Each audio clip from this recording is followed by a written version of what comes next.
Welcome back, everyone, to the Disaster Tough podcast, where we share insights into the big plays and right calls of leadership. We dive deep into the stories, lessons learned, and ideas that will help you in the field. Let's go.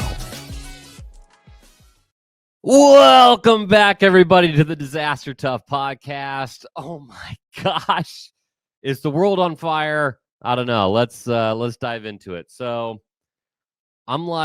I take a break for like a half a second, right? And the EM world blows up. So let me catch everybody up. I think I recorded a couple episodes after it happened, but obviously I had a baby, number 3, Lucy. She's born.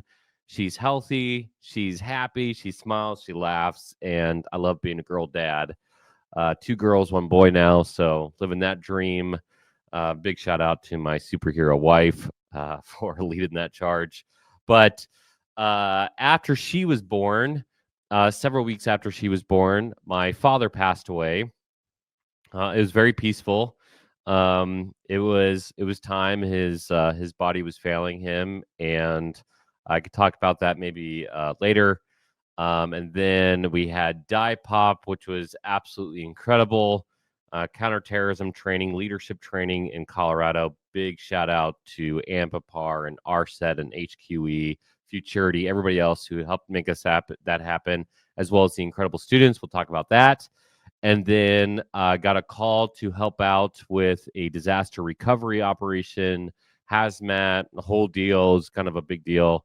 And so, oh my goodness, during all of that, then you had like this EM world just, like I said, blow up. Everything went crazy, from FEMA to fears about emergency management to the future of emergency management, rather, to very passionate posts by a lot of people of what they think FEMA and or emergency management is going to be like. Some really great content. Pete Gaynor always provides great content. We've had Eric on Disaster Zone post a lot about his thoughts on it, including with Pete. So we should probably get Pete on here at some point. But just a lot of stuff. And so you had the good, the bad, the ugly, to a lot of disasters, wildfires in California. I think 16,000 plus homes destroyed. You had recovery operations and a lot of different disasters concurrently happening. Tornadoes. We had the DC crash. Just a lot happening in a very short amount of time, or so what it feels. And I'm going to talk about that in a second.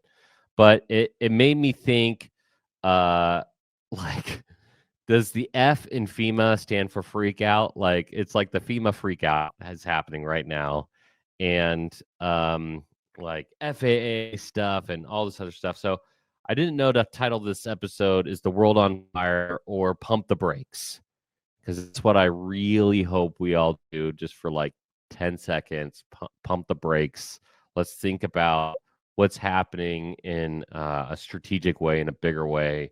It's been very tactical lately. Like I said, some of the posts I've seen are very passionate, and for good reason, right? Like, people's world, it feels like it's upending. I don't know if that's the truth or not. I know data matters, and we can talk about data. There has been a lot of comments lately. A couple of the posts in particular, by the same group of people, is acting like we're like in a battle. You know, we're in this war, I guess, for the soul of emergency management. And I what I find hilarious about that is like that level of passion, those posts on passion. I know that there's been emails that have been going out for people to contact their senators and all this other stuff. But the people who are leading that, unfortunately, without understanding marketing and branding and some of these things that we've been talking about for a long time, Disaster Tough and the Readiness Lab and these concepts, is that like when you burn that hot, it gets people really excited for a really short amount of time. And then all of a sudden people are tired of the rhetoric. So you see like all these people commenting and liking posts like the first 2 or 3 times, and they think, "Oh yeah, I'm onto a trend," and they keep on posting like that same kind of rhetoric, and all of a sudden it's like it's been really fun to watch. I wouldn't say fun. It's been amusing to watch because like now when they post it's like no likes, no comments, no shares, and for social media that means something. The same thing I'm sure with their emails. And so it's like why can't people keep that trend up? Um, and essentially it comes down to passion has to meet passion. If you're very passionate and you talk to a group who's very low key or doesn't care, then you might get them spun up like in the moment. But as soon as you leave, that half life is super short. And so they're going to go back to their standard operating procedure, which is I don't care. And because you haven't can be able to convince them with data and logic, like passion can get you through the fight or flight, but then after that, it's null and void again. And so when I see those groups comment, it's like, man, like they even posted something all about how they wanted to focus on brand. They basically try to copy the Readiness Lab, and I wrote a post about it on LinkedIn, and I decided to take the route of showing like why I haven't been commenting on it because a lot of people have been reaching out to me and saying like, "Hey, man, they're trying to copy what they're trying to do," but like again, those things are short-lived. I don't really care that much because I don't pay attention to what they're doing. I'm trying to pay attention to what we're doing and trying to help out on a bigger sphere. So there's that. Um, Going to the concept of data matters. Okay, I can get to data matters, and I'm going to talk about FEMA reform, and then I'll talk about emergency management as a whole and the future of emergency management because a lot of people have been pinging me on it.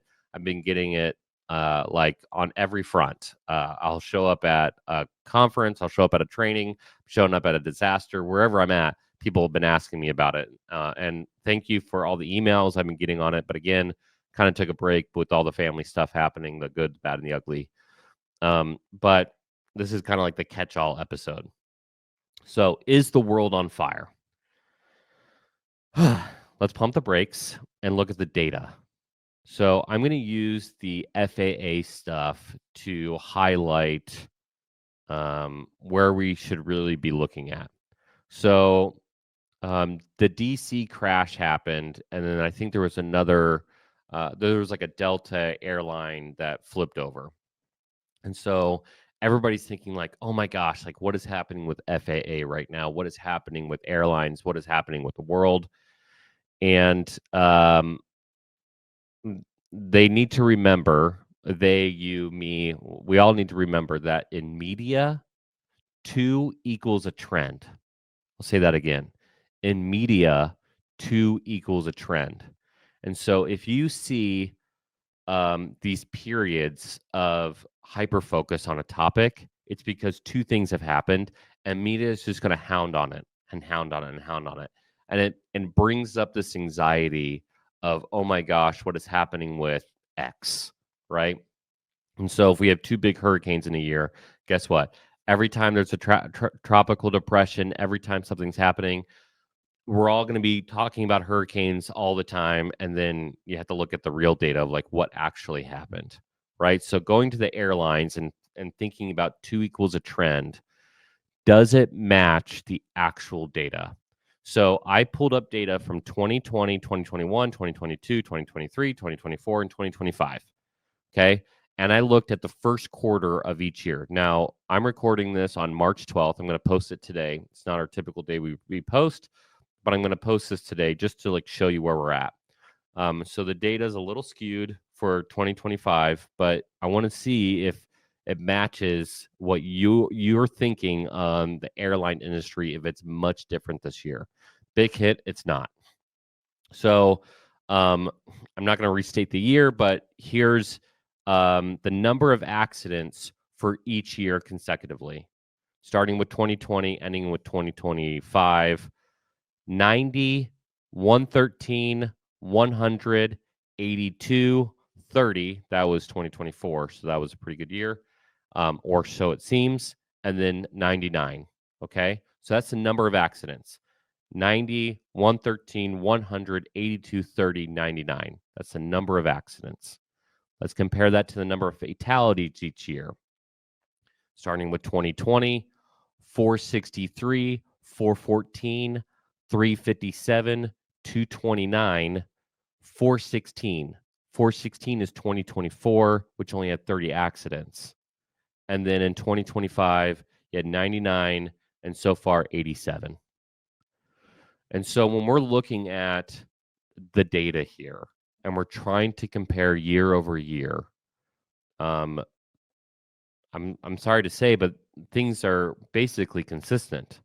But media has been making us feel, or making some of us feel, myself included, like when the DC crash happened, it was a big deal for me. I was at the DIPOP training, and it really impacted me, funny enough, and a lot of our students who had to end up responding to it in some way or the other. But year over year, the airline industry is within standard operating procedure, right? They're within the norms of the data in their industry. It's just like in construction. I think it's like, somebody told me this the other day. For every 1.5 million miles that is traveled for a construction company, you'll have one fatality. I think that's what it is, and I could be wrong on that number. And so when they were doing debris operations years ago, they were like, okay, we're going to have 10 million miles traveled in our dump trucks. We're going to have X number of fatalities. And people thought he was crazy. And guess what? He was right on, because data doesn't lie. So we talk about, this stuff about data and how emergency management is really far behind in terms of the technology and the data that's available to help us make wise decisions. And we get a lot of pushback on that. People who don't want to embrace data, people who can't even spell technology, they think Excel is advanced technology, and it's obviously not. And they make these decisions based off of their gut. Now, years of experience and understanding data and the industry, yeah, you can have a subject matter expert who can combine all those things to be able to trust their gut a lot more. However, when you're trusting your gut only because of experience and not in combining that with data and research and a bunch of other factors, then can I really trust your gut? Can I really trust the gut of the person who's only looking at news stories and now is saying things like what is happening to the airline industry when the data doesn't match that? And so we have to be wise enough in emergency management to pump the brakes, see the big picture, and try to put the puzzle pieces together, which also helps us reassure people on the ground, right? Our stakeholders. Hey, I can't trust flying anymore because, what's happening on the news. Well, hold up. I've been traveling quite a bit, right? Like, airlines are still safe. Yes, we have to address the gaps in safety, and that should be addressed. But overall, is the data matching the hype? So that takes me to, should I even get into FEMA reform today? That gets me into, well, let's just talk about emergency management, and I'll choose by the end of here if I'm going to talk about FEMA or not. But I had a conversation with an influential group back last September, and I made a startling comment that I thought was going to have a lot more impact than it did, because everybody in the room agreed with me. They were thinking the same thing already. And I said, emergency management will be dead within 10 to 20 years unless we make major changes. And I thought, again, that was going to have a big impact to this group. And we were talking about what to do for emergency management. And everybody agreed. And they came from different backgrounds and perspectives, and they were very influential people. And the general sentiment was, yeah, stakeholders often don't understand what emergency management is. And therefore they don't understand the value. And emergency managers often get put to the side, or they're way underfunded, or they don't have enough people. If this is true for you, you might be nodding your head. You're like, yeah, like, why can't we figure this out? Well, there's solutions that may or may not uh, coincide with what your gut is telling you, but it doesn't match the data. And I think I might have brought this up on another episode. The technology industry has essentially been born around the same time emergency management has.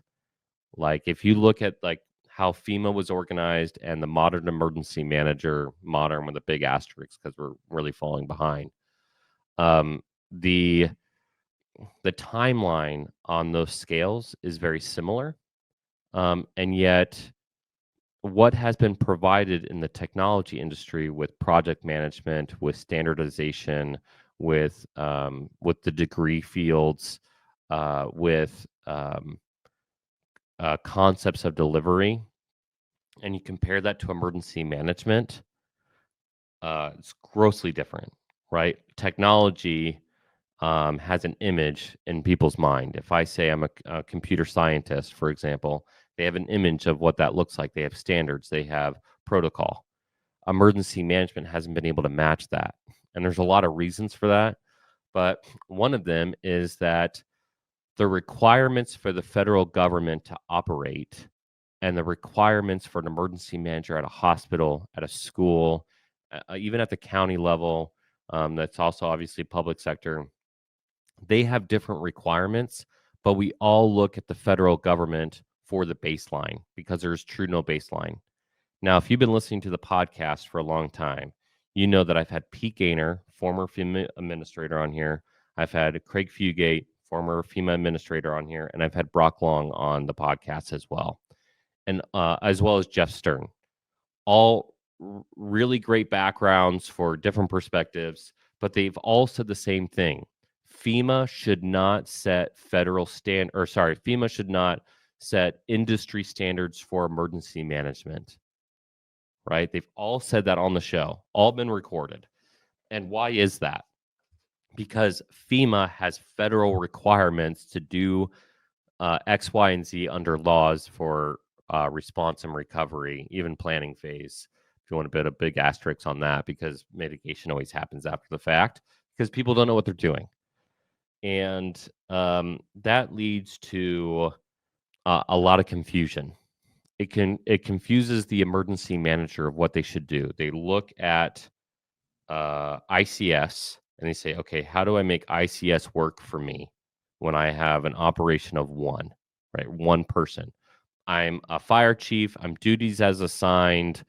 This is emergency management. It's like my part-time job because we can't fund a real emergency management program. So I'm now the de facto emergency manager. I'm going to take these FEMA courses. I'm going to learn about span of control and all these different things, which does match fire service pretty well. So I'm going to compare that to fire service. And now I'm going to create an emergency plan based off a template stolen from somebody else, find and replace because I don't have enough resources. And I'm going to give that to my county. It's going to be 200 pages.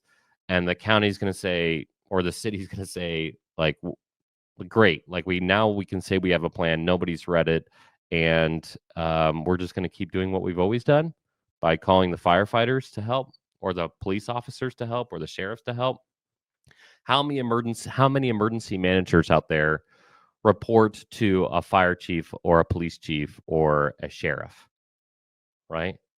And therefore, they have to lean their operation towards one of those different services.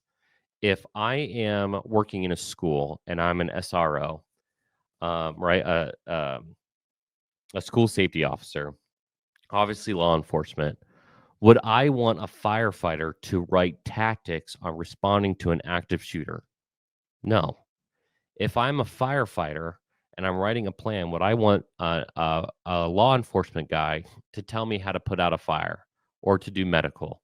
Even worse, would I want either of those groups to look at long-term recovery operations, psychological developments, all that kind of stuff for people who've been impacted by disasters when there's NGOs that are out there to do that?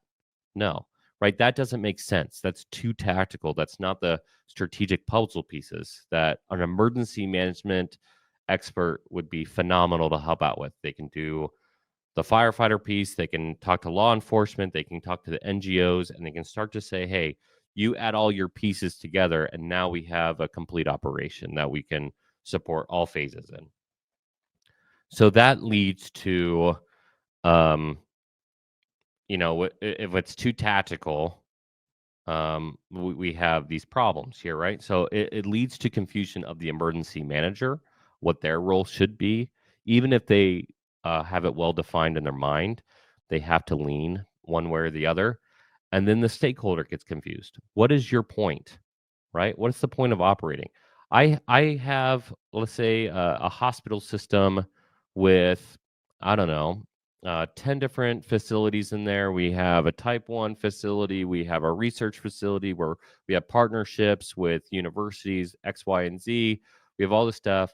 We have very intelligent people working here with PhDs and who understand project management on a whole other level and all this stuff. And I'm coming in there as an emergency manager, and somebody says, okay, you have to have this certificate that doesn't mean anything, and ICS 100 through 700 that you can take online, 300, 400, I guess not, but you could do all this stuff. And it's basically super fast and easy versus people with degrees and experience and standards.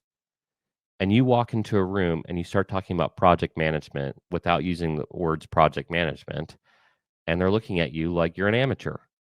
Uh-oh, you are just now put to the side. So I can understand the frustration of both sides. I can understand the frustration of the emergency manager who wants to do good in the world and who is trying to take all the training that they can get and are looking at different after actions and looking at the information and trying their best. I can also understand the stakeholder problem of the dean, the president, of the organization, the county. The county directors, the fire chiefs, the police chiefs, the sheriffs who are listening to you and they don't understand really what you're trying to get at. Make it even worse. I ended up writing an article that I haven't posted yet. And so I'm really complaining here. We're like 22 minutes into it. You might have already cut me off at this point. That's fine. But I got to get it out there. I just read, I'm going to say their name. I usually don't try to say their name. IAEM. Gosh. They just tried to do a whole bunch of amateur hour stuff, including writing a new definition of emergency management that was like 5 paragraphs long. The second paragraph was trying to explain what was in the first paragraph. It didn't make any sense. There was too many buzzwords, and therefore doesn't match the actual English definition of the words. And oh my gosh, I obliterated this long form definition that gets like people hyped up if you're already in emergency management. But if you actually use the definition to teach somebody else what emergency management is, means absolutely nothing. And what's the point of a definition? To help other people understand what you do. I am a chef, which means I cook and prepare food for other people. Awesome, right? I'm an accountant. I look at financials. I put it together so that taxes can be put together. I am a medical doctor. I'm a surgeon, which means I cut people open, try to heal them, put them back together, whatever it is. Like, there are simple definitions for basically everything out there. But emergency managers who are supposed to be great at communications, strategy, putting the puzzle pieces together, understanding different concepts, can't figure out how to do a definition. Like, what? This is why we need real experts doing the real work. People who are passionate are great for every field, but you need experts who are providing that content, which is why the Readiness Lab came up with very simple definitions to help everyone understand what emergency management and emergency services do. Emergency services protects life, property, and continuity of operations. Hey, what's emergency services? Oh, they protect life, property, and continuity of operations. Oh, okay, so they save lives, like firefighters save lives. Yeah. Oh, continuity of operations, protecting people. Okay, so when the Red Cross puts people in a shelter, they're protecting them against the storm. Yeah, really simple, right? That is the purpose of a definition, a simple, straightforward way to help people create a foundation of what you're trying to talk about. So, okay, I got emergency services, the utility companies, that's why they're emergency services, continuity of operations. Okay, critical infrastructure, I got that. So, what's emergency management then? Emergency management is the strategic coordination of emergency services. So everybody's doing something tactical. We need somebody to organize all of that. Oh, okay, cool. That makes sense to me. So I'm going to hire an emergency manager at my big corporation in New York City, and they're supposed to coordinate what everybody's supposed to be doing in an emergency planning, training, assessments, the whole deal. Got it. I want that person a seat at the table because they're coordinating all of this versus emergency management is the resiliency of XYZ and blah, blah, blah, and nobody can understand it. Right.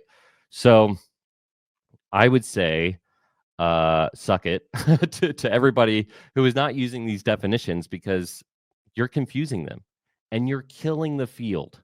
There's a reason why Doberman, the Readiness Lab, other people who have embraced these concepts. I absolutely love it when we see somebody wearing a Readiness Lab, like next level emergency management shirt out there, because they're embracing this concept of simplicity, branding, data, and they're finding a lot of success. We have had countless people send us emails saying, hey, like I reorganized how we do our operation to match simplicity, or I've embraced this idea of strategic understanding and project management in my operation. And now I'm finding a lot of success with a stakeholder who was confused about what we were doing before.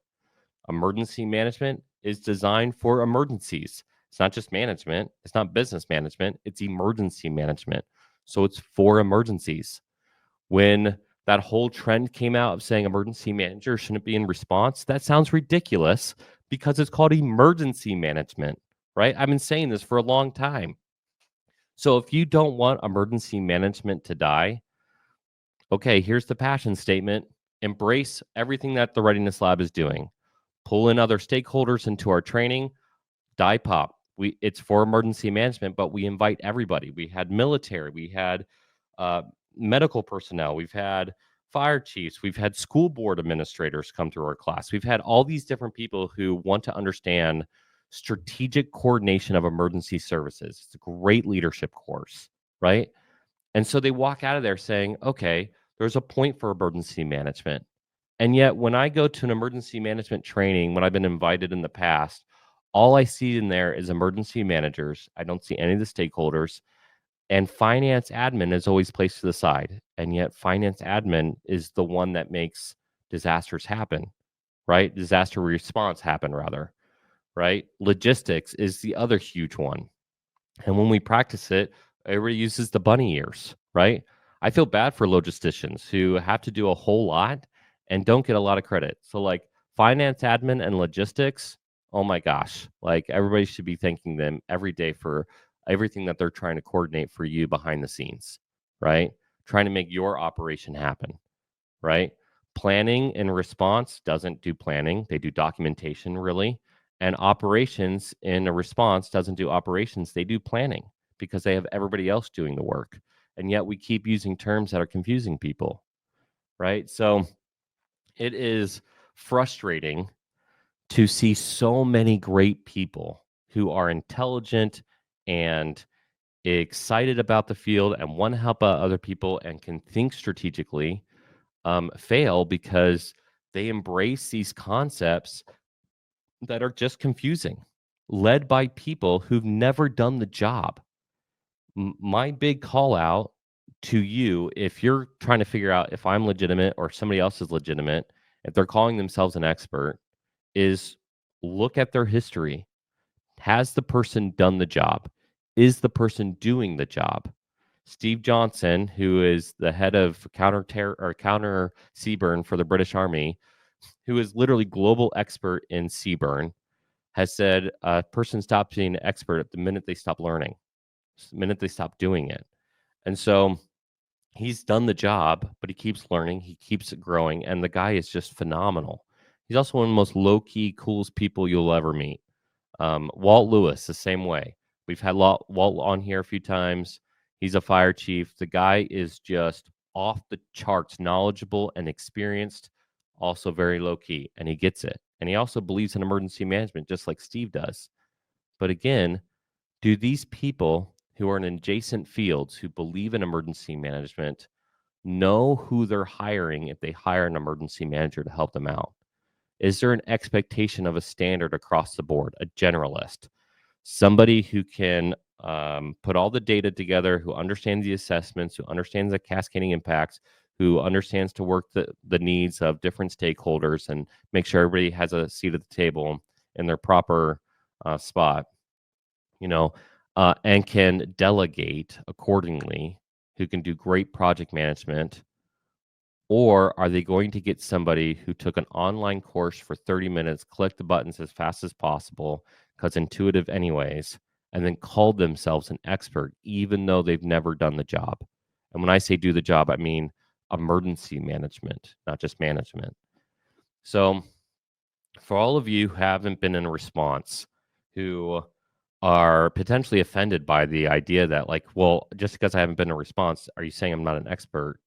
I would say to you that while you're not an expert, academic understanding, research, and planning are invaluable skill sets, but please don't present yourself as an expert yet.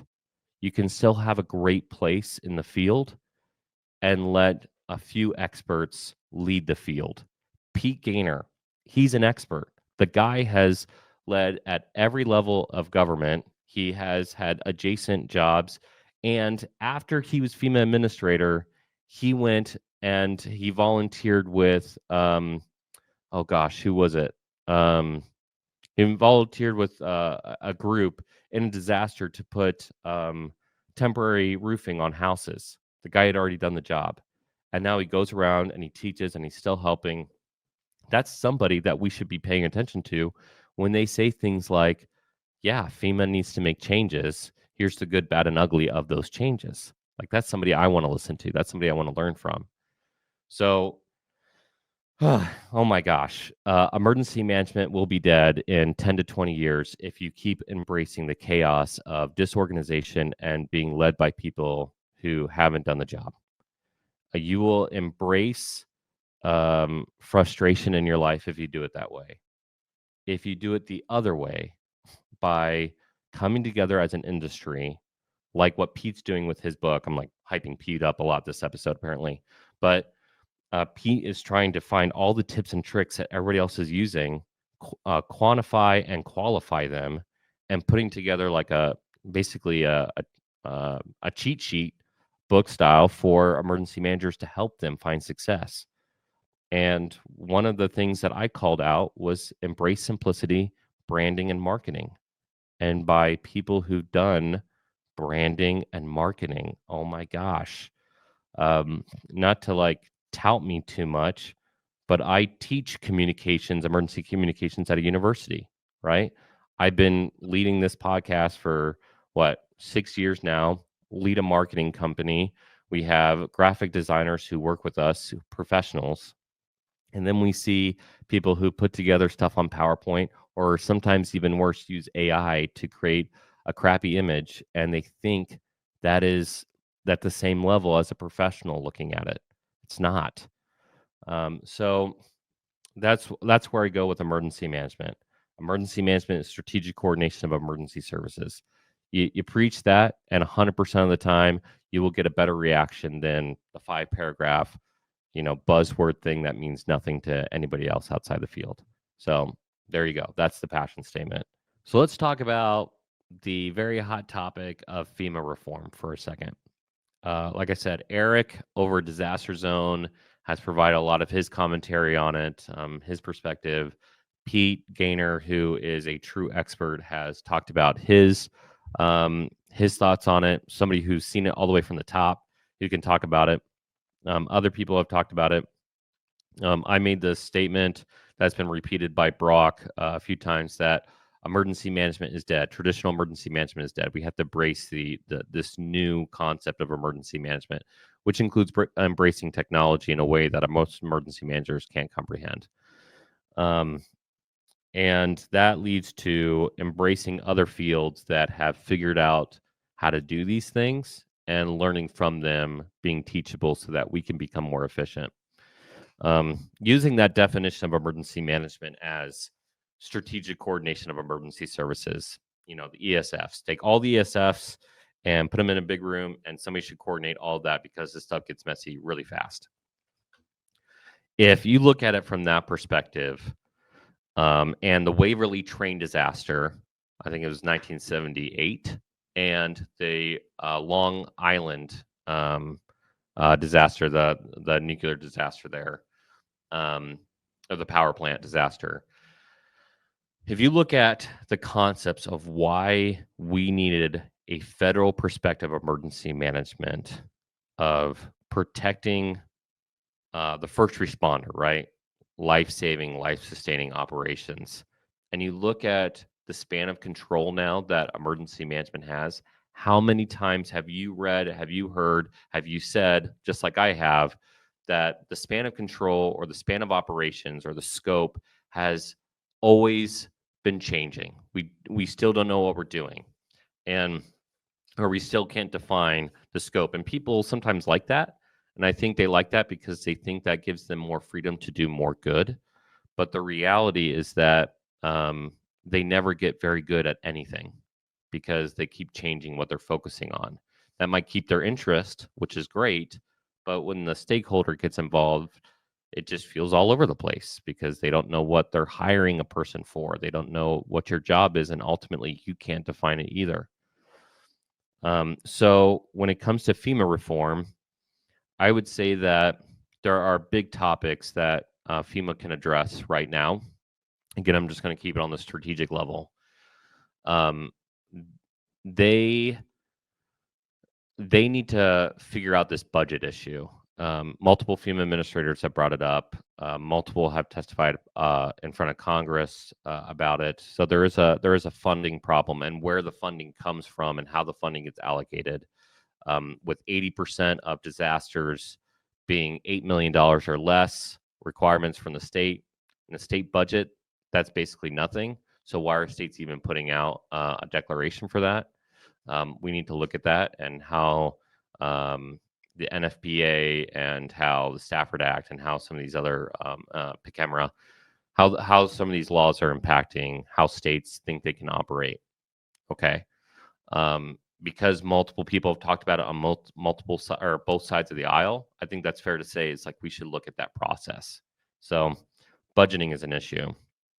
The task book and how people get promoted in FEMA definitely needs to be looked at. The mass hiring that they do could be beneficial because they have needs, but are people being placed in positions that they have they're truly qualified for?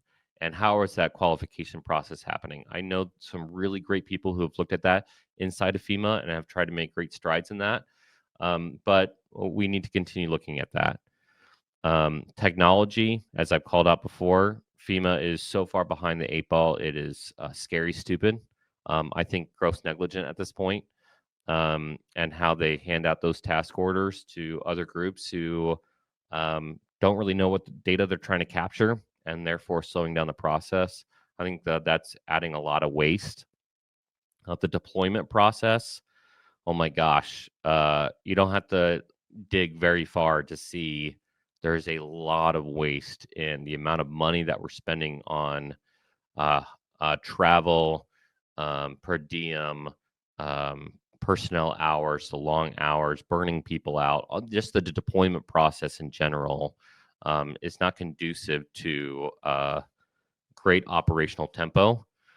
If FEMA was a business, it would have died a long time ago because it just it has to operate on so many different fronts that is not helpful. I think I've said the controversial statement before that FEMA really is two organizations that operate under a single name. You have 10% of the organization that does emergency management and emergency services support. So the USAR teams, they're funded by FEMA, the IMATs, the regional support, all that, like emergency management and working with stakeholders, the fit positions, like that's all great because that's emergency services coordination. Boom. So that's 10% of the organization. But 90% of the organization is essentially the IRS of disasters. They do funding before, during, and after disasters, and then they do auditing of that. So all that data collection is really for auditing, right? Did they match thresholds? Are they checking the boxes for the hazard mitigation plans? All that stuff. That's all auditing.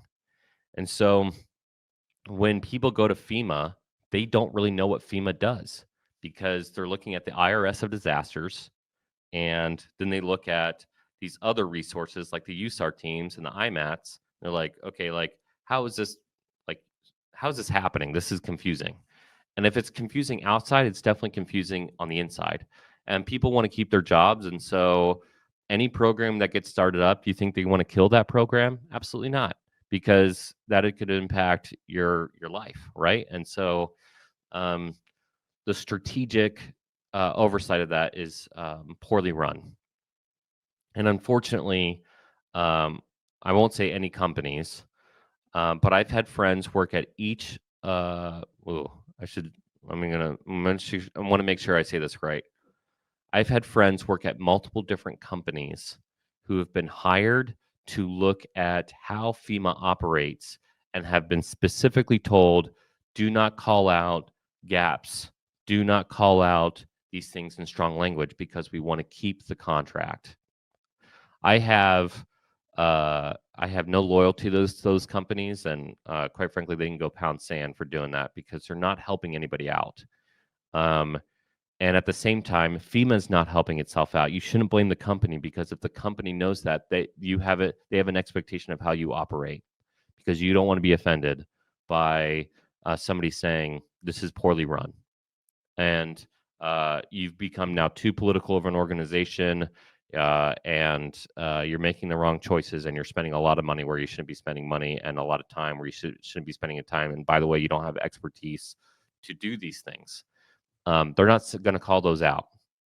And so a lot of stuff that comes out from FEMA, therefore, is fluff, right? Because if the changes are fluff and the changes are minor, then you're going to get an organization that is constantly failing, and therefore you have to hire those companies, and those companies are going to give you a little fluff. And so without having like a strategic timeline that's 10, 20 years out for a federal agency, then like what are you getting out of it? The fact that Craig Fugate had to call everybody in FEMA as an emergency manager in order to give the precedence, in order to give them the ability to deploy anybody to be able to help out big disasters, because that was really his game there. And it was a pretty good game, except for most of these people are not emergency managers. They're the auditors, they're the IRS of disaster. And so you're putting people who are reluctant to travel, to reluctant to change from a 9 to 5 to deployment operation tempos. And you get this conflict, and therefore you get incompetency. Incompetency is not to say people are stupid, but incompetency, using the actual definition of the word, is bred from a lack of understanding, and therefore creating negligence or creating a problem, creating a lack. And so you have great people who are great at their day job, but not very great at the disaster job. And vice versa, you have very good people who are very good at the disaster job, who, when they're not deployed, are forced into going into the office, talk about that forever, for a job that, they don't really need to focus on, and therefore creating a lot of waste. So FEMA reform absolutely has to happen. How it's happening, you need a bit more courage from companies who are willing to tell FEMA the hard truth and to be able to look at everything and not just some things.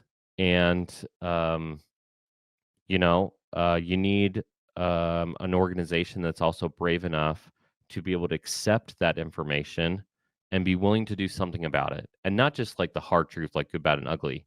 You can change something that's ugly to good if you reorganize how they're operating or changing their focus. So I'm not suggesting people should lose their jobs. I'm suggesting you change the focus.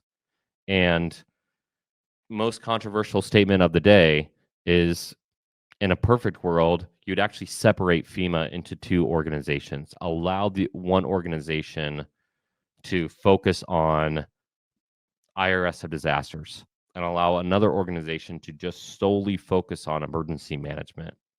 That's the planning, that's the training, that's the innovative technologies. It should be much more forward leaning and helping out create those standards. Now, federal shouldn't create standards for the whole industry, right? Because they have these duality problems.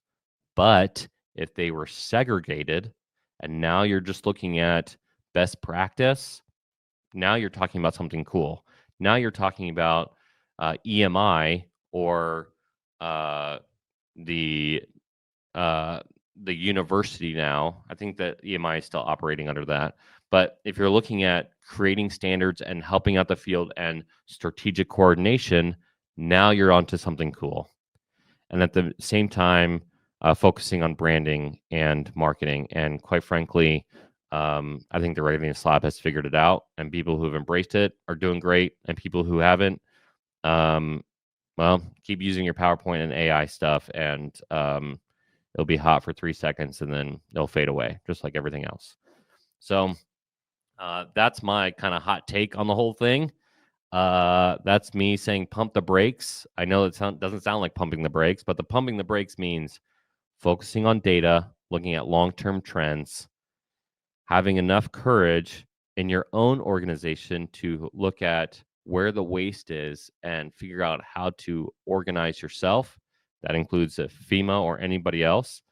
I would say embrace the Readiness Lab. Obviously, I'm a big fan of the Readiness Lab, because what we do here, but we work with really great professionals who've been trying to help out the field, and people who've embraced it are doing good things. Emergency services is protecting life, property, and continuity of operations. Emergency management is strategic coordination of emergency services, period. You can define from there. You can focus on planning, mitigation, whatever you want to focus on, get all the certs in the world to focus on that, but having that baseline understanding. And then ultimately is, what do you want? So that's my question for everybody. What do you want? Do you want emergency management to be dead in 10 years, to keep doing what you're doing, to keep fighting the same fights that you always fight and lose, by the way? We're not gaining ground in emergency management, clearly, because people are wondering what's the purpose. Or are you willing to be humble enough to say, let's keep learning? I was that guy years ago when I took a job that I technically wasn't qualified for. Now, the guy who hired me was basically a genius. Not basically, he was a genius. He wanted somebody to be able to speak both languages, and he found that that wasn't true. And so I had to learn to speak a new language. And there was a lot of pushback from people who weren't speaking both languages. But I was unqualified, and therefore I needed to pump the brakes, and I needed to learn, and I needed to learn from others, and I needed to see how these things operated before I called myself an expert, or at least competent. I was incompetent in the beginning, and I had to learn that very hard lesson.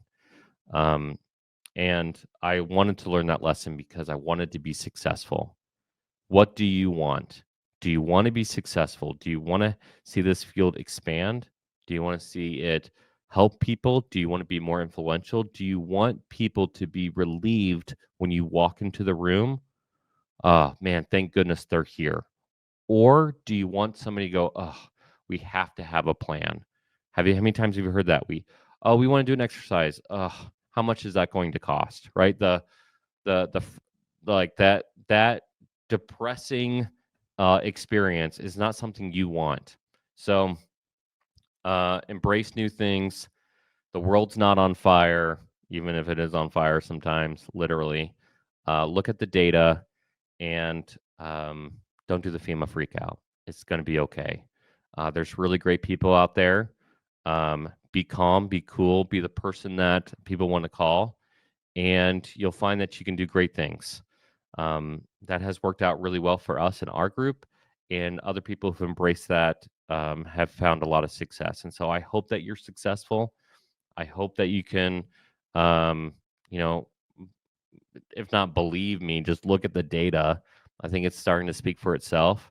And if you agree with me, love to hear it. If you disagree with me, send me an email. We get some angry emails every once in a while. But I'll try to listen to you and I'll try to understand your perspective. I don't have a monopoly on information. Um, uh, we try to do great things. So with that, break is over. I'm back. We'll have some incredible guests this year.